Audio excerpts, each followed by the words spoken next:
Honorable Chairperson, I rise to apprise this august House of the foreign policy dimension of our response to the Pahalgam terrorist attack, going into the preparations for Operation Sindoor and how foreign policy was handled during Operation Sindoor. As all the honorable members would appreciate, it was important to send a clear, strong, and resolute message after the Pahalgam attack. Our red lines had been crossed, and we had to make it very apparent that there would be serious consequences. As a result, the first step which was taken was that a meeting of the Cabinet Committee of Security took place on the 23rd of April, and that meeting decided that one, the Indus Waters Treaty of 1960 will be held in abeyance with immediate effect until Pakistan credibly and irrevocably abjures its support for cross-border terrorism. Two, the integrated checkpost Atari would be closed with immediate effect. Three, Pakistani nationals who are traveling under SAARC visa exemption scheme will no longer be allowed to do that. Four, the defense, naval and air advisors of the Pakistani High Commission would be declared persona non grata. And five, the overall strength of the High Commission would be brought down to 30 from the number of 55. It was very clear, Honorable Speaker, sir, that after this first set of steps approved by the Cabinet Committee on Security, that India's response to the Pahalgam attack will not stop there.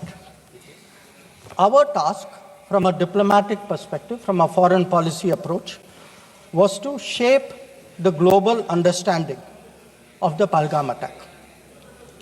What we tried to do was to bring out to the international community Pakistan's long-standing use of cross-border terrorism.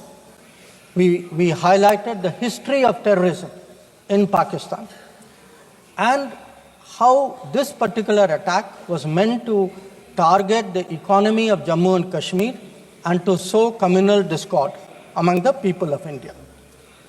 Our messages were two. One, zero tolerance of terrorism, and two, the right to defend our people against terrorism. So all the interactions we did, the diplomatic briefings, we called all the embassies for briefings. We interacted with the media. All of this was aimed at these two objectives: zero tolerance of terrorism and the right to defend ourselves, right to defend the people of India against cross-border terrorism. Now, the focus for our diplomacy was understandably the UN Security Council. And Honorable Speaker, sir, the challenge for us was that at this particular point, Pakistan is a member of the Security Council. We are not. So we had to achieve our objectives in a Security Council where Pakistan is a member. Now, our goals in the Security Council were two. One, to get an endorsement from the Security Council of the need for accountability, and two, to bring to justice those who perpetrated this attack. And I am glad to say, Speaker, sir, and I hope that this is appreciated and recognized by the House. If you look at the Security Council statement of 25 April, the members of the Security Council condemned in the strongest terms the terrorist attack. They affirmed terrorism in all its forms and manifestations constitute one of the most serious threats to international peace and security. And most important, the Council underlined the need to hold the perpetrators, organizers, financiers, and sponsors of this reprehensible act of terrorism accountable and bring them to justice. I highlight this, Speaker, sir, because This statement of the UN Security Council resonated throughout the international community. So when many honorable members asked today, where was the world on Pahalgam? I think the answer is there. The answer is there in a Security Council statement which says hold them accountable, bring them to justice, and that is exactly what we did through Operation Sindoor. Now, I also want, Honorable Speaker, sir, through you, to bring to the attention of the House a very interesting development pertaining to the TRF, the Resistance Front. When the Security Council was debating this on the 25th of April, and TRF had twice claimed responsibility for the Pahalgam attack, Pakistan defended the TRF. Pakistan tried to get any mention of TRF excluded, and in fact the Pakistani foreign minister told his parliament that this is a great diplomatic achievement. Now, I mention it because today, again, thanks to our diplomacy, the TRF has been designated as a global terrorist organization by the US government, and the same Pakistani foreign minister who took so much pride saying, I defended the TRF, says, well, now if the US has done this, we accept it. So that is where the Security Council issue stood. If I could then, sir, move on to the diplomacy from 25th of April till the commencement of Operation Sindoor. During this period, there were obviously a number of phone calls, a number of conversations. At my level, there were 27 calls. At Prime Minister, I think almost 20 calls. About 35, 40 letters of support came in. And what we tried to do was to create a narrative, prepare the diplomacy for the launch of Operation Sindoor. And the result of that diplomacy, Honorable Speaker, sir, there are 193 nations of the members of the United Nations. 193. Only 3, apart from Pakistan, opposed Operation Sindoor. Only 3.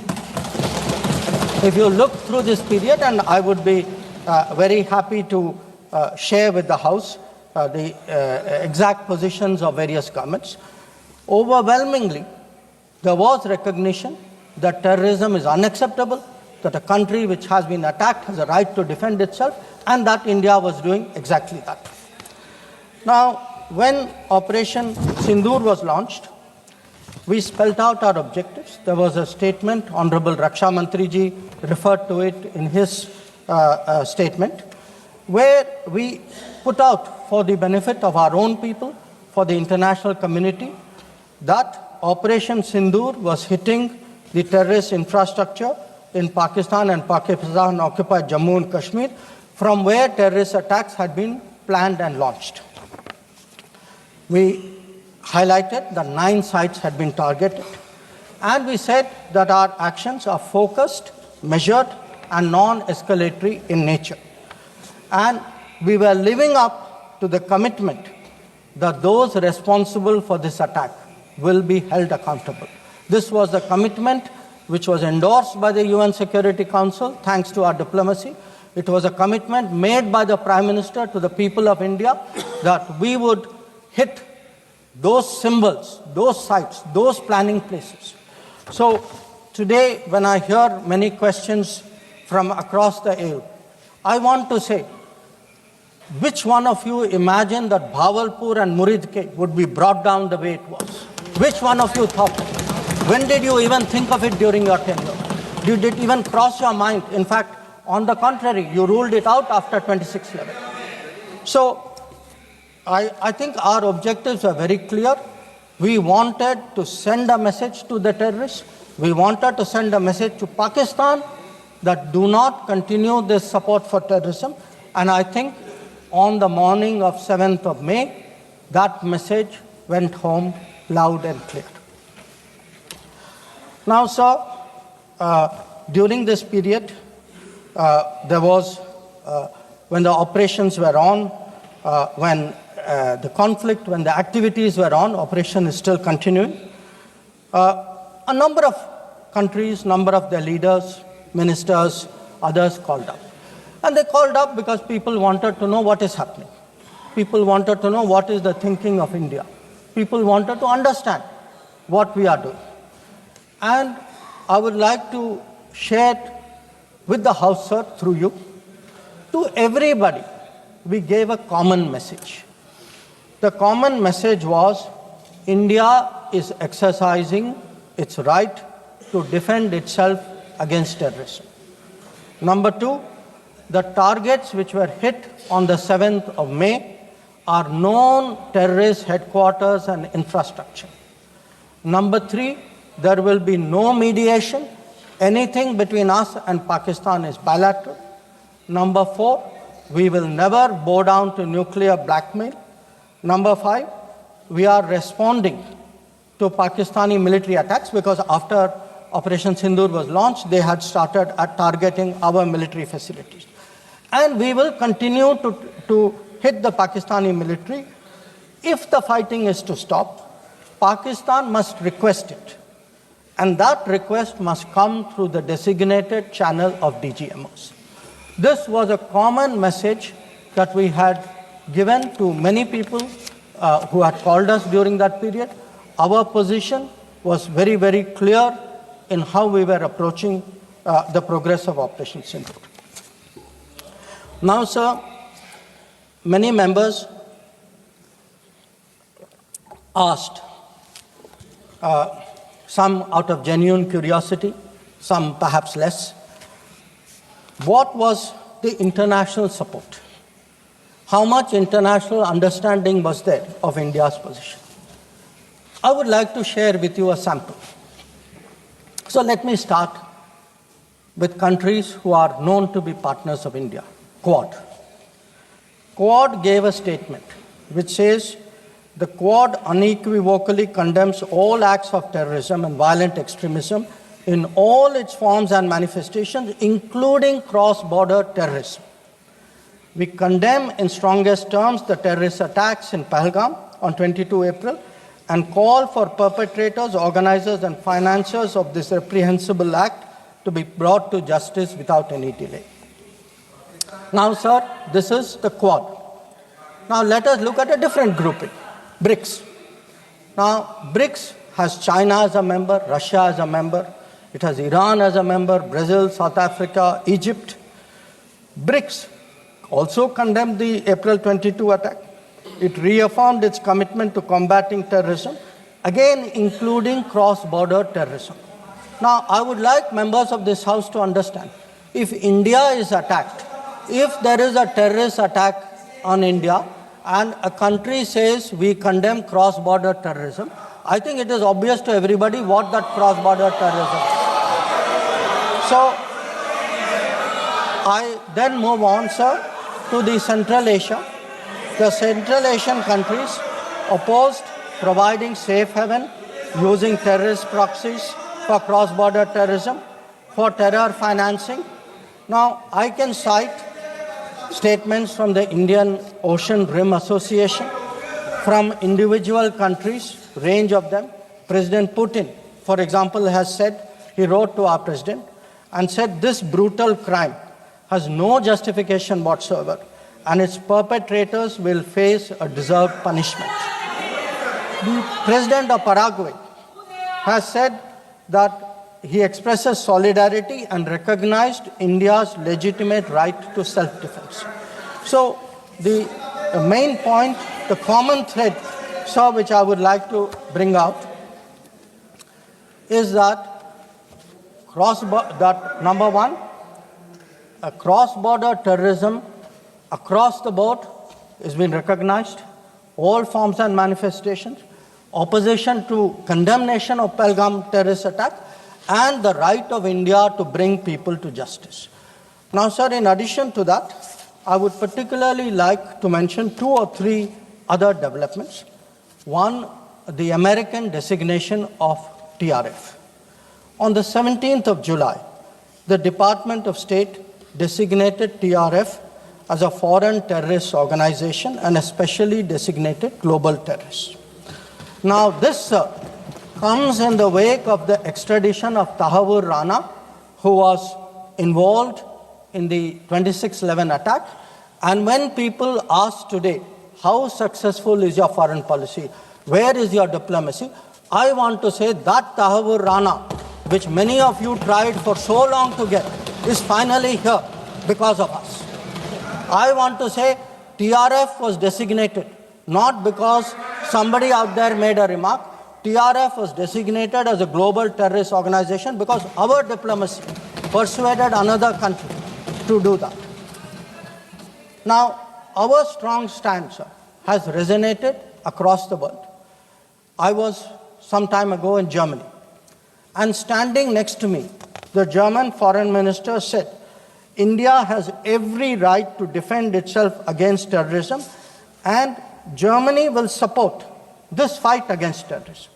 Similar position has been taken by France. Similar position has been taken by the European Union. So, what I would like to highlight, sir, is that today, where Operation Sindoor is concerned, there has been, the world sees what it is about. The world realizes this is a fight against terrorism. It is felt that India has acted responsibly but firmly. Now, I would like, sir, to address one particular aspect because some members have brought it up. And this is regarding the US activity during this period. Sir, I'd like to inform the House that on the 9th of May, Vice President J.D. Vance called the Prime Minister, warning of a massive Pakistani attack in the next few hours. Prime Minister, in his response, made it very clear that if such an attack happens, it would meet with an appropriate response from our side. Now, sir, that attack took place and was foiled by our armed forces, and I think the House should collectively appreciate the performance of the armed forces in foiling what was a massive attack on the 9th and 10th of May. Now, our response, which the Prime Minister promised, was delivered, and it was delivered with devastating effect. I don't have to say anything. Every member has seen satellite pictures of Pakistani airfields. You can see from the state of those airfields, which shown by the pictures, what was our answer. Now, on the 10th of May, we received phone calls sharing the impression of other countries that Pakistan was ready to cease the fighting. Our position was, if Pakistan was ready, we needed to get this as a request from the Pakistani side through the DGMO channel. That is exactly how that request came. Now, I want to make two things very clear, sir. One, at no stage in any conversation with the United States was there any linkage with trade and what was going on. Secondly, there was, please listen. Secondly, there was no call between the Prime Minister and President Trump from the 22nd of April, when President Trump called up to convey his sympathy, and the 17th of June, when he called up Prime Minister in Canada to explain why he could not meet. So I would again, मैं इसको दोहराता हूँ, 22 अप्रैल से 17 जून तक। माननीय अध्यक्ष जी, मेरी एक बात की आपत्ति है, भारत देश का शपथ लिया हुआ विदेश मंत्री यहाँ स्टेटमेंट कर रहा है, उस पर भरोसा नहीं है, उनको किसी और देश पर भरोसा है। मैं समझ सकता हूं उनकी पार्टी में विदेश का महत्व क्या है, मगर इसका मतलब ये तो नहीं है पार्टी की सारी चीजें यहाँ सदन में आकर थोपे। भारत के विदेश मंत्री पर भरोसा नहीं करोगे? ओथ लिया हुआ व्यक्ति यहाँ पर बोल रहा है, ही इज रिस्पॉन्सिबल। माननीय अध्यक्ष जी, इसीलिए ये वहां बैठे हैं और 20 साल तक वहीं बैठने वाले हैं।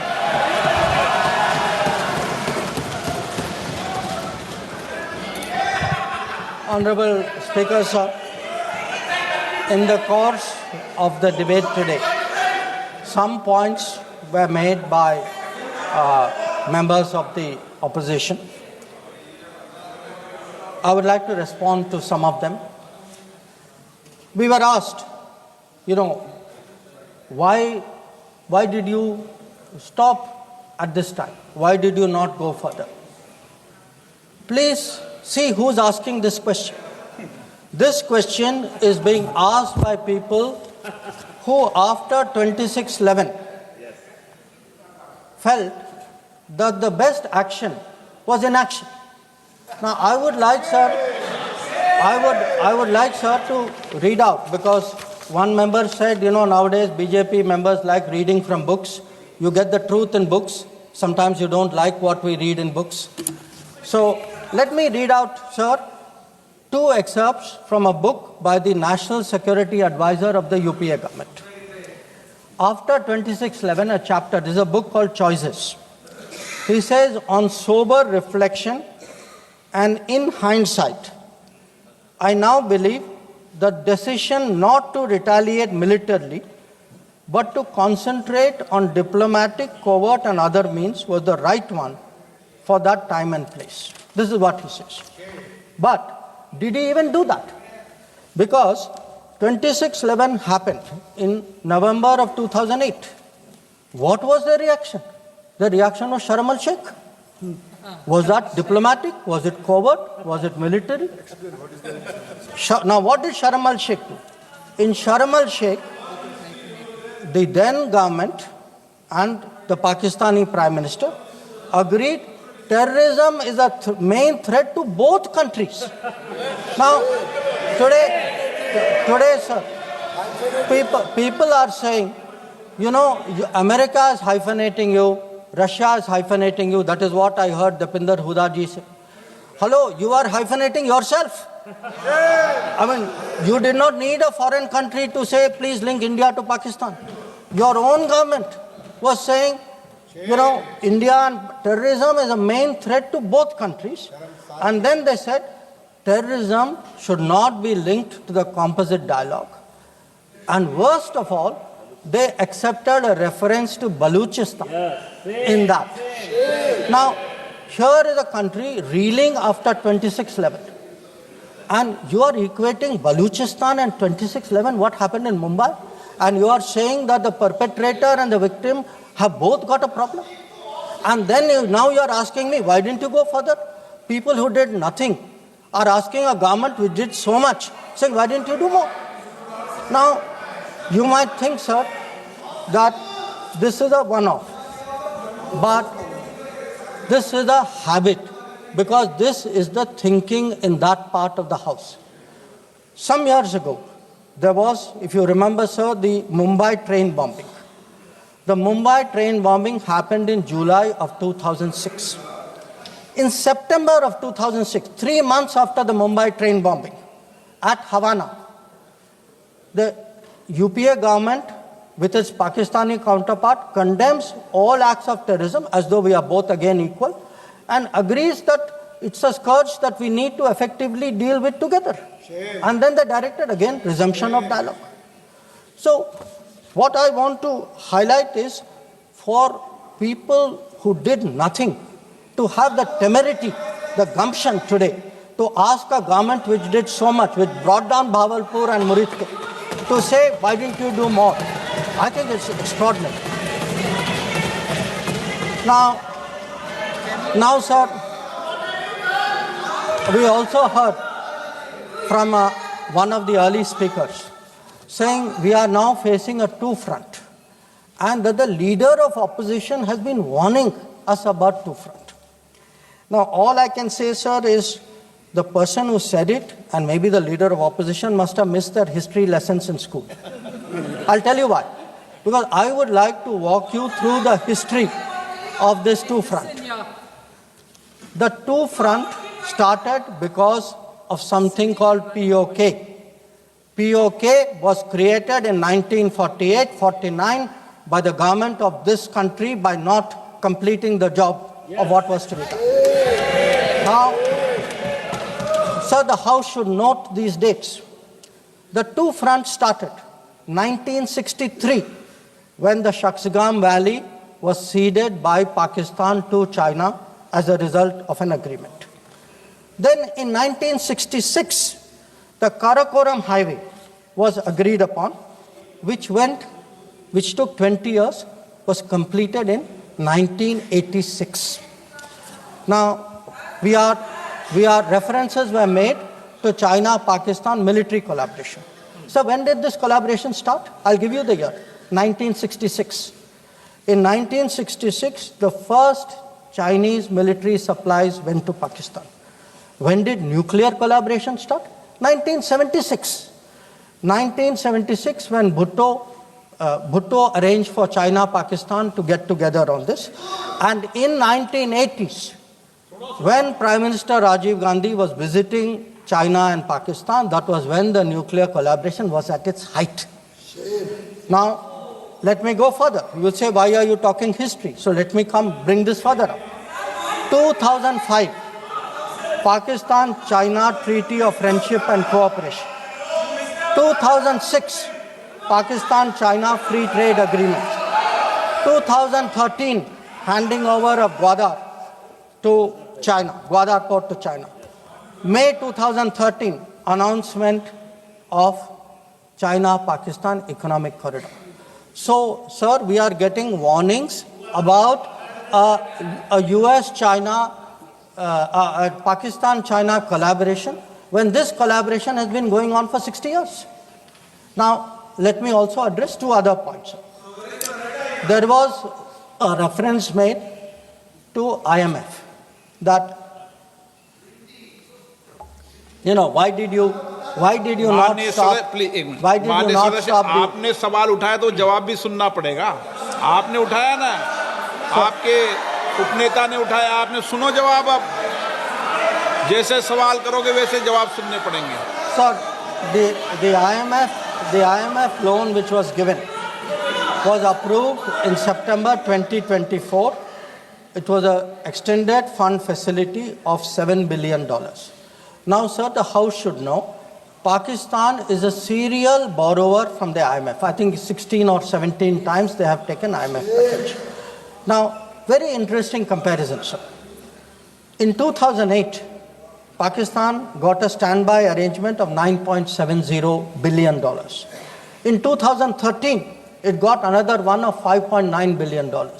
So, the very people who are concerned today at a 7 billion package should remember a 15 billion package went through for Pakistan during that tenure. Now, reference was made, sir, to FATF. I want to say the longest period that Pakistan has been under FATF grey list has been under the tenure of the Modi government. During the Modi government, from 2018 to 2022, 1,576 days, Pakistan was in the grey list. Yes, they were in the grey list earlier also. I am not denying that. It was for a shorter period. But I again want the House to appreciate that the FATF meeting in May 2025 has kept Pakistan in the enhanced follow-up category, recognizing that the compliance of Pakistan is only partial. Now, sir, so much for Pakistan. Some members also raised issues pertaining to China. So I would like to spend a few minutes on that. So I would first like the House to appreciate, because today we are getting these lectures saying China is a great danger, China, Pakistan are together, we are warning you. So what does the Congress party really think about China? Don't go by what they say. Let us see what they did. In 2005, China was designated as a strategic partner during Prime Minister Wen Jiabao's visit to India. Strategic partner. And there is a concept, very famous concept called Chindia, sir, a belief that China and India have common interest And the main proponent of Chindia is the party spokesman of the people opposite. Now, some mention was made about visits, including my visit. Yes, I went to China. I went to China to make our position very clear about de-escalation, about trade restrictions, and about terrorism. I did not go to China for the Olympics. I did not go to China for secret agreements. I did not go.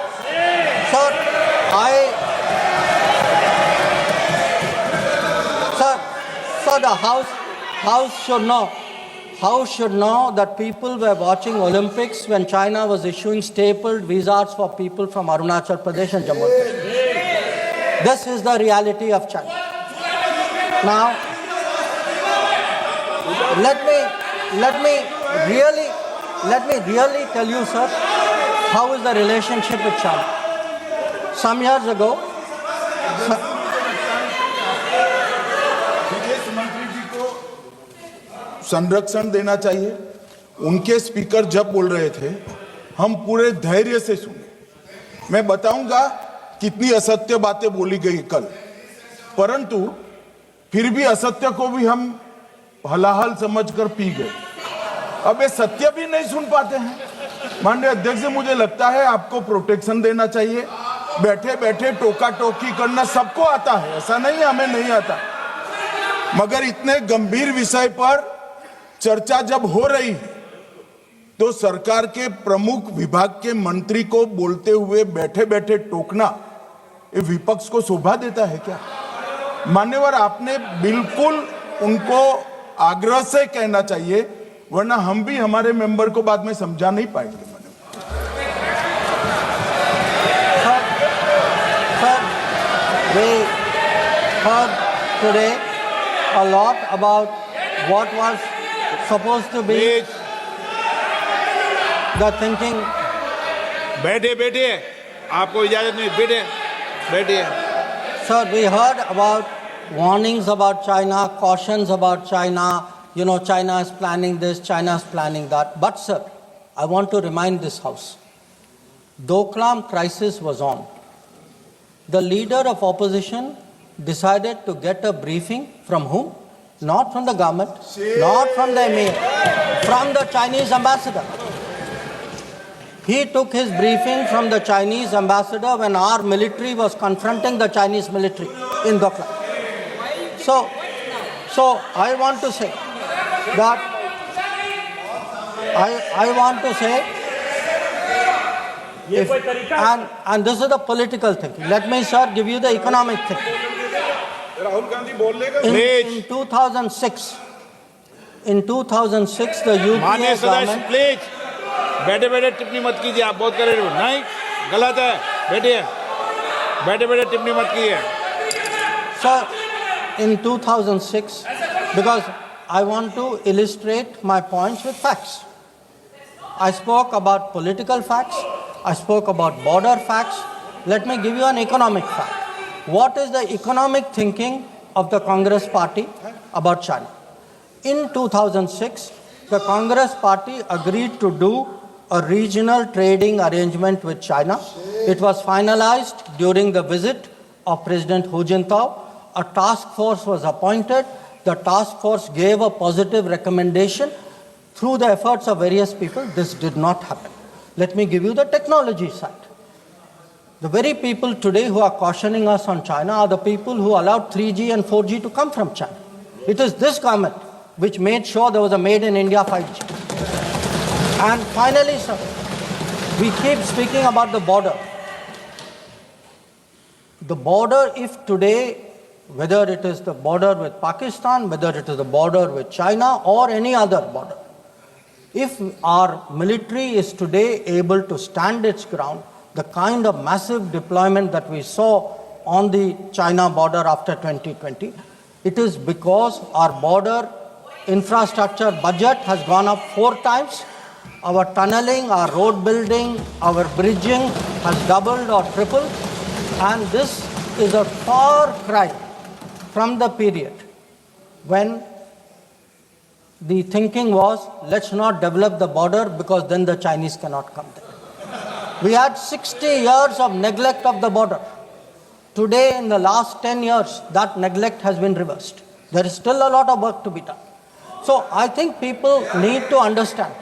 And it's not just in India, sir. We have just come back from Maldives. When I hear comments about foreign policy, yesterday, day before yesterday, the Prime Minister was the guest of honor at the Independence Day of Maldives. This is the country which during their time forced an Indian company to leave an airport. That country today has invited India to build 2 new airports. Look at Sri Lanka.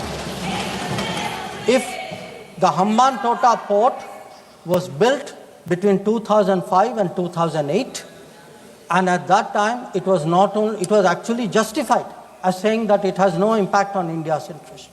So I want, sir, the House to appreciate that the people who are today claiming to be custodians of national security thinking, who say that they are giving warnings, let us look at the record, let us see what they did when they were in office. But now allow me to come back to Operation Sindoor. So I want, sir, to conclude by saying this. The challenge of cross-border terrorism continues, but Operation Sindoor marks a new phase. There is now a new normal. The new normal has 5 points. 1, terrorists will not be treated as proxies. 2, cross-border terrorism will get an appropriate response. 3, terror and talks are not possible together. There will only be talks on terror. 4, not yielding to nuclear blackmail. And finally, terror and good neighborliness cannot coexist. Blood and water cannot flow together. This is our position.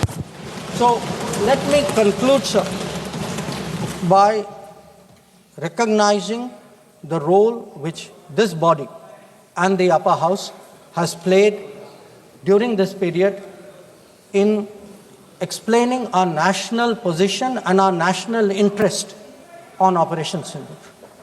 We had, sir, 7 parliamentary delegations which went to 33 countries. Some comments were made about those delegations. I have to tell the honorable member, Arvind Savantji, I'm sorry, you are completely misinformed. Those delegations were received with great honor. In many cases, the foreign minister of the country met them. Please look at the tweets of people sitting next to you. That itself will tell you. And इनके बगल वालों से पूछ ले जानकारी. Sir, these 7 delegations, the delegation led by Jaishankar Prasad ji, by Shashi Tharoor ji, by Baijan Panda ji, by Sanjay Kumar Jha ji, by Kannimori ji, by Supriya Sule ji, and by Shrikant Eknath Shinde ji. So these 7 delegations did the nation proud. They across the board, and every member, members of opposition, members of the government, public-spirited citizens, retired diplomats, they were able to explain to the whole world our posture of zero tolerance against terrorism. So I would like, sir, to end my remarks with the hope that on an issue as important as this struggle against terrorism, we can only succeed in ensuring zero tolerance against terrorism if we have a united voice in this country against terrorism. There must not be any division of opinion on this matter. The way the parliamentary delegations behaved abroad, I hope the same solidarity will permeate the proceedings of the House. I thank you.